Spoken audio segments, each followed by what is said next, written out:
If you take a look at what we have today with petroleum, we're running our transportation off a finite resource. It pollutes, it's relatively inefficient, and it's noisy. There's a reason that we're not able to go to it right away.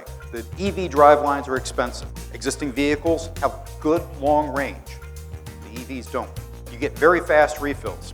In a few minutes, you can completely refill your vehicle. EVs, you can't. This is a challenge that we have facing to really bring electrification about.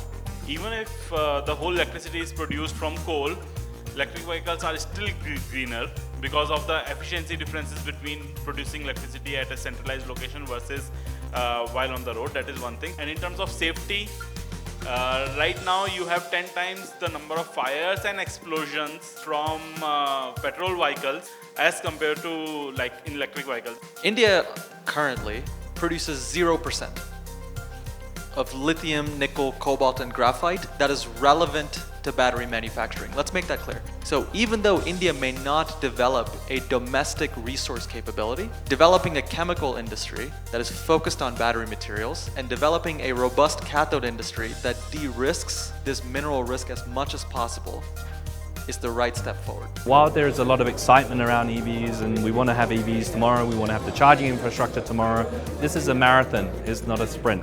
Consumer is the king. Whatever consumer wants, they can buy from the global market. Tomorrow, if EVs are sold globally, if India protects its automotive industry and says we will not go EV and we will ensure that whatever investments you have made, you need to recover those, consumer will stop buying these vehicles. They might just go and buy I think vehicles. Yuvraj, you said the right thing. I wanted you to speak exactly on that. Consumer is the king. So whether the market will decide or a privileged position will decide. And that's the only story I want to tell. Market and consumer wants. Let's take three-wheeler, auto rickshaws. Came because market wanted. No government, no law, no regulation, nothing. Why do we need to protect EV? EV is basically getting protection as of now in terms of a direction. EV is evolving and the trends are changing, technologies are changing by the day. I'm eager to see how the infrastructure is being geared up to make electrification affordable. The mobility paradigm in the coming 3 decades will fundamentally change. It will not and cannot afford to look like what it is today. Incentive can only take you so far. The fundamental business has to be strong enough to stand on its feet for next 5, 10, 20 years. How would India look by 2040 if we have to give mobility to 1 billion people? The answer is very simple.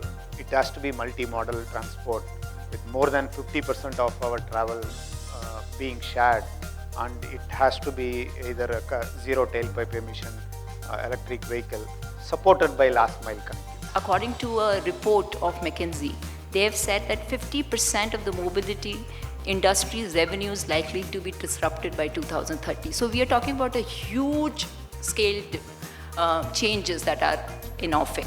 I would suggest governments should give more incentive to the R&D companies, to the companies who are working over developing things for the futuristic approach, developing cells rather than just assembly only. Those incentives will be given to those people. Definitely we will have a sustainable system. It's not about only the faster. We can't be doing the robust and faster without being sustainable. The last year to this year, we have had 13.5 times increase in the demand for the electric vehicles.